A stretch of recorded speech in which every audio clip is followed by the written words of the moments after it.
This is the Note 8. I think it's impossible to talk about and review the Note 8 without looking back a little bit to talk about the Note 7.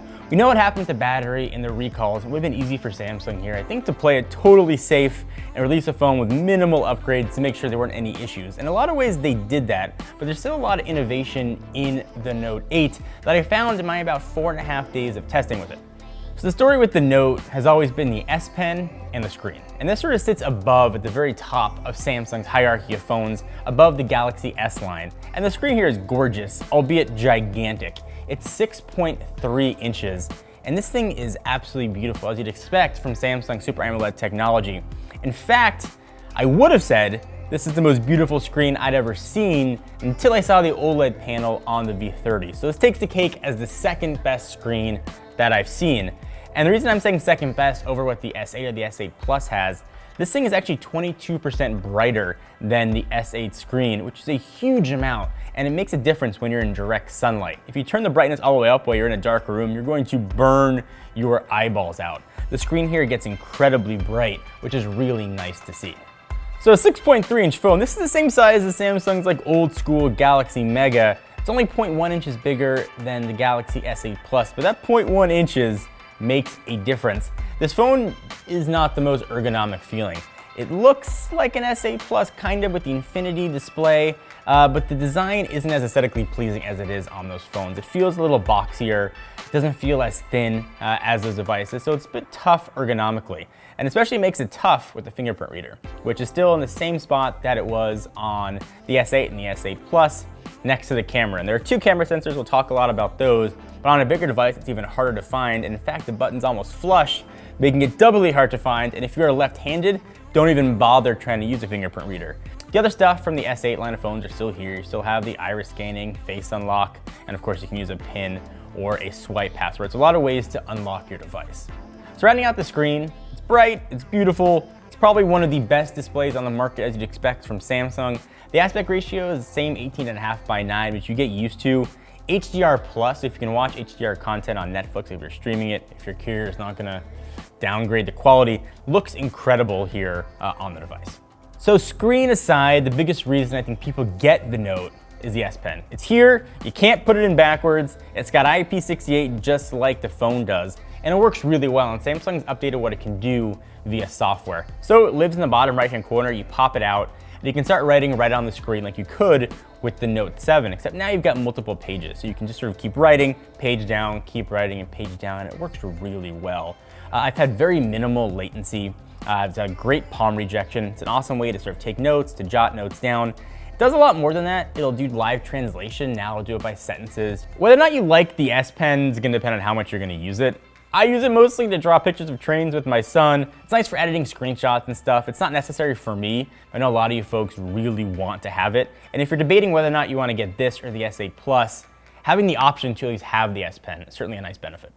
So performance used to be a category I talked a lot about. When it comes to flagships nowadays, they're all plenty fast. There's an extra 2 GB of RAM in here versus the S8 and the S8 Plus, so there's 6 gigs as opposed to 4, and things are fast. Whether you're multitasking, using multi-window, playing games, editing pictures, whatever, the phone's gonna be fast with no slowdown whatsoever.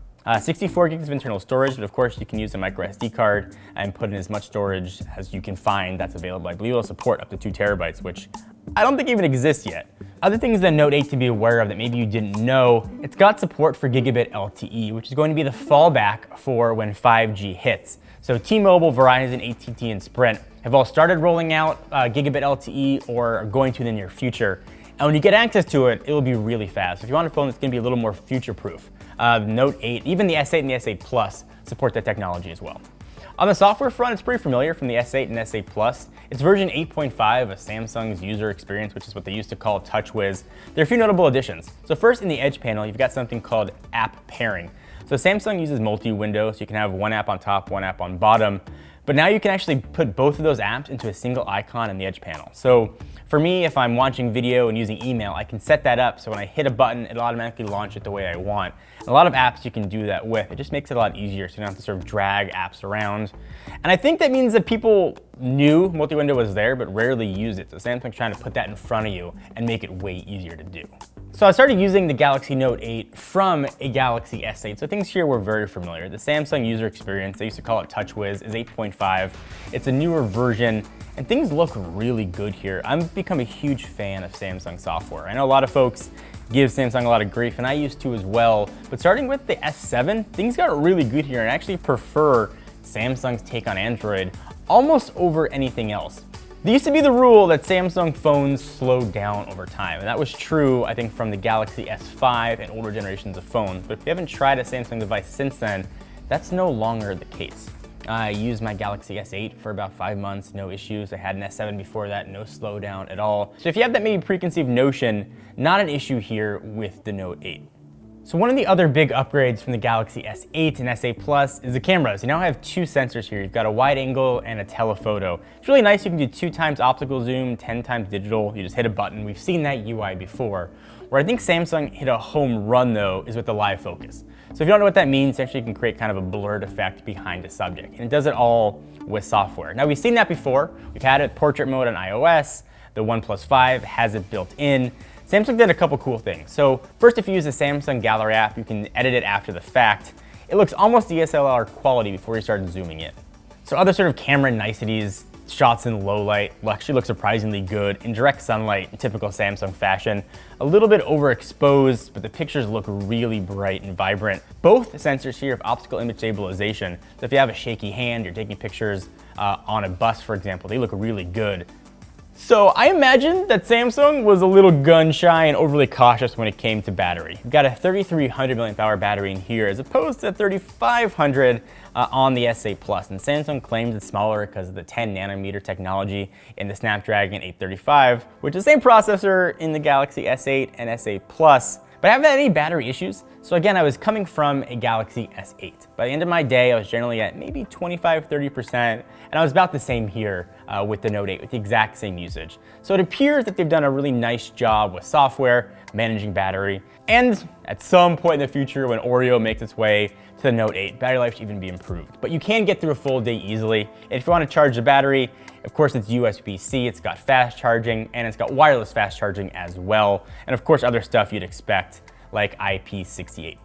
So, but not all is perfect in the Note world.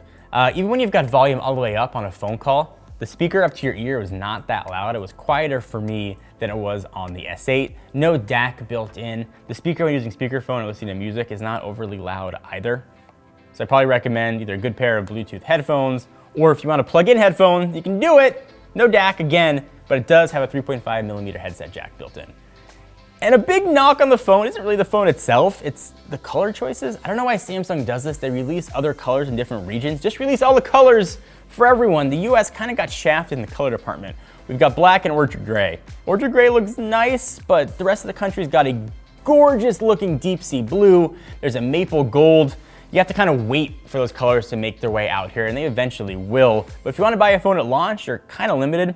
Samsung sent us the black version, and it is a fingerprint magnet. It's the same sort of shiny black we had on the S8 or the S8 Plus. Probably recommend putting a skin on it. We've got a D-brand skin on ours. We'll link to them down below. And also Bixby's here with its Bixby button. Yeah, I mean, I've talked about Bixby at length. For me, it's unnecessary. Google Assistant's here, which has been plenty good enough, but if you want to use it, Bixby Vision, Bixby Voice are both here, and they do what Bixby does if you decide to set it up or not remap the button.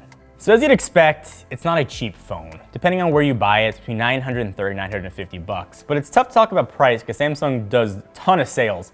It's going to be an expensive phone regardless. If you have an S8 or an S8 Plus, it's probably not worth the upgrade. If you're coming from a Note 5 or earlier device, you're going to really want to consider what Samsung has done here with the Note 8. It's an incredible bit of hardware. It is a big phone though, and for a lot of people that might be a turnoff. So I recommend feeling it in your hand before you go ahead and buying it. If you wear tight pants or shorts with shallow pockets, it's going to fall out or feel really unwieldy for you.